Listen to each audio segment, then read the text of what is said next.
নমস্কার প্রিয় বন্ধুরা, আজকের 26শে জানুয়ারি 2026 সাল। আর আজকের এই 26শে জানুয়ারি প্রজাতন্ত্র দিবস। এই দিনটি অত সহজে আসেনি প্রিয় বন্ধুরা। আমরা যে সংবিধানকে ভালোবাসি, এই সংবিধান কার্যকর হয়েছিল 1950 সালে 26শে জানুয়ারি। এই 26শে জানুয়ারি আমরা নানান রকমভাবে উৎসব পালন করছি, নানান রকম অনুষ্ঠান করছি, আমরা আনন্দ উপভোগ করছি। আমরা কম বেশি অনেকেই জানি, আর সকলেই আমাদের জানা উচিত। আমরা মানি 1947 সালে 15ই আগস্ট আমাদের দেশ স্বাধীন হয়েছিল, আমরা পালন করি। কিন্তু তখনও আমরা ইংরেজদের আইন কানুন মানতে বাধ্য হতো। তাদের আইন চলত।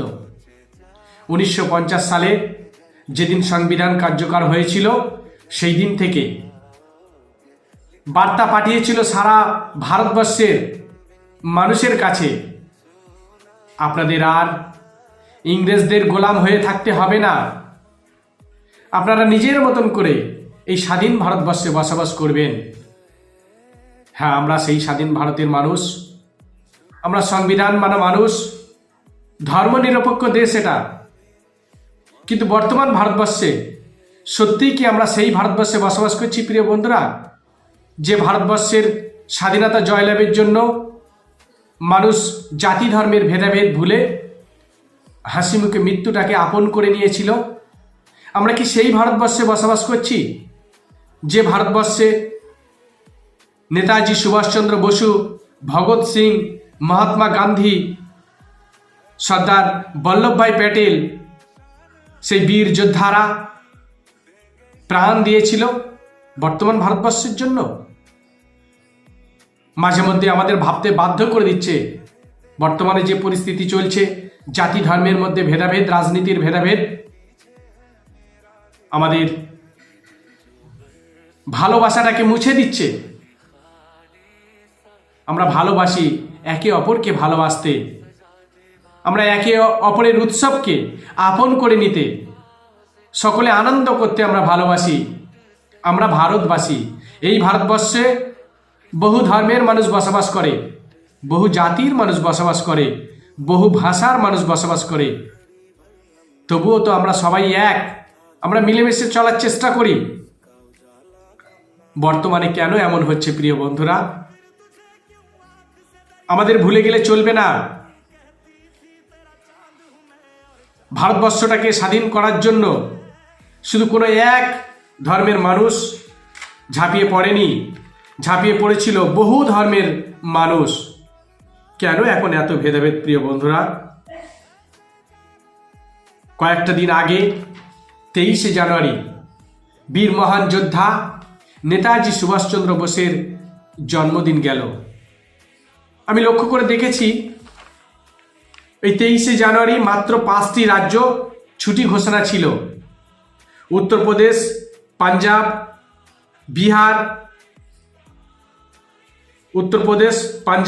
বিহার, ওদের ছুটি ঘোষণা ছিল এই 3টি রাজ্য শুধুমাত্র সরস্বতী পুজো উপলক্ষে। আর 5টি রাজ্য ছিল পশ্চিমবঙ্গ, আসাম, উড়িষ্যা, ত্রিপুরা এবং ঝাড়খণ্ড। এই 5টি ছিল নেতাজি সুভাষচন্দ্র বসুর জন্মদিন উপলক্ষে। জানি না কারণটা কি। মাঝে মধ্যে ভাবতে বাধ্য হই আমরা, শুধু কি উনি বাঙালি ছিলেন বলে? আমরা কি যথাযথ সেই সম্মান দিতে পারি সেই বীর যোদ্ধাদের, যে যোদ্ধারা চেয়েছিলেন ভারতবর্ষটাকে আমরা পৃথিবীর বুকে একটা অন্যরকম বার্তা পাঠাবো যে এই ভারতবর্ষ সারা পৃথিবীর সেরা দেশ, যে দেশে বহু ধর্মের মানুষ, বহু ভাষার মানুষ, বহু জাতির মানুষ একে অপরে মিলেমিশে আমরা বসবাস করি, একে অপরের অনুষ্ঠানটাকে আমরা একভাবে আমরা আনন্দ উপভোগ করি। তাই তো মাঝে মধ্যে আমরা বাঙালিরা বলি, ধর্ম যার যার, উৎসব সবার। প্রিয় বন্ধুরা, এই ভারতবর্ষের যারা দায়িত্বশীল ব্যক্তি বিদেশের বুকে গিয়ে এবং সারা পৃথিবীর কাছে তারা বার্তা পাঠায়, আমরা বহু দিক দিয়ে আগিয়ে, আমরা ভীতু নই, প্রয়োজনে আমরা শত্রুদের মোকাবেলা করব। কিসের জোরে প্রিয় বন্ধুরা? আমাদের ভুলে গেলে চলবে না। এপিজে আব্দুল কালাম তামিলনাড়ুর রামেশ্বরে জন্মগ্রহণ করেছিল, সেই মহান ব্যক্তি যিনি একসময় মিসাইল ম্যান নামে পরিচিত হয়েছিলেন। আমাদের ভুলে গেলে চলবে না, উনি একজন মুসলিম ব্যক্তি ছিলেন, মুসলিম সম্প্রদায়ের মানুষ ছিলেন। উনি কখনোই জাতি ধর্মের ভেদাভেদ করেননি। যদি তাই করতেন তাহলে আমাদের যে এখন মনোবল, আমাদের যে এখন গৌরব, সেই মিসাইলগুলো আমরা সারা পৃথিবীর বুকে ঘোষণা করতে পারি, আমরা বুক ফুলিয়ে বলতে পারি। পারতাম না বলতে যদি উনি না এইগুলো বানিয়ে দিয়ে যেতেন। এই যে ভারতবর্ষের স্বাধীনতা দিবস আমরা পালন করি, স্বাধীনতার যে আনন্দ আমরা উপভোগ করি, শুধু কোনো এক ধর্মের মানুষ স্বাধীনতা নিয়ে আসেনি। এই স্বাধীনতা নিয়ে আসার জন্য, স্বাধীন ভারত গড়ার জন্য তারা একভাবে বহু ধর্মের মানুষ এক হয়ে মিলেমিশে তারা ইংরেজদের বিরুদ্ধে যুদ্ধ ঘোষণা করেছিল। এক ফোঁটা রক্ত থাকতে তারা পিছপা হবে না, পিছিয়ে আসবে না। প্রয়োজনে হাসি মুখে মৃত্যুর সামনে আগিয়ে যাব, মৃত্যুটাকে বরণ করে নেব। তাই করেছিলেন প্রিয় বন্ধুরা, ওনারা সেটাই করেছিলেন। আগামী প্রজন্মের মানুষদেরকে যেন ইংরেজদের হাতে না বন্দি থাকতে হয়, তাদের কথা মতো না চলতে হয়, তাদের আইন শৃঙ্খলা যাতে না মানতে হয়। স্বাধীন ভারতে মানুষ বসবাস করবে, আমরা বসবাস করছি স্বাধীন ভারতে। কেন এত মানুষের মধ্যে ভেদাভেদ প্রিয় বন্ধুরা? কেন এত জাতি ধর্মের ভেদাভেদ? আসুন না আমরা সকলে মিলে মানুষের কাছে বার্তা পাঠাই। আমরা যে ভারতবর্ষে বসবাস করছি, এই ভারতবর্ষের সংবিধান আমরা মেনে চলব। আগামী দিনেও মানুষকে শেখাবো, বাচ্চাদেরকেও আমরা শেখাবো।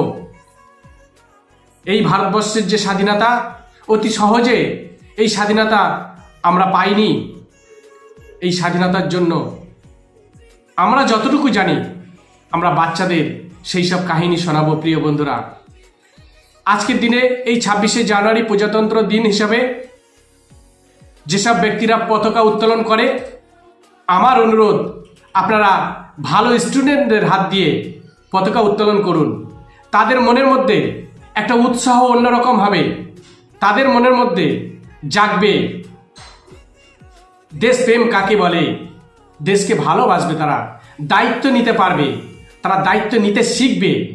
প্রিয় বন্ধুরা, আসুন আমরা মানুষের কাছে বার্তা পাঠাই। যার ধর্ম সে পালন করবেন, যার ধর্মটাকে সে ভালোবাসবেন, নিজের ধর্মটাকে নিজে পালন করে অন্যের ধর্মকে সম্মান দেবেন, অন্যের ধর্ম নিয়ে সমালোচনা করবেন না।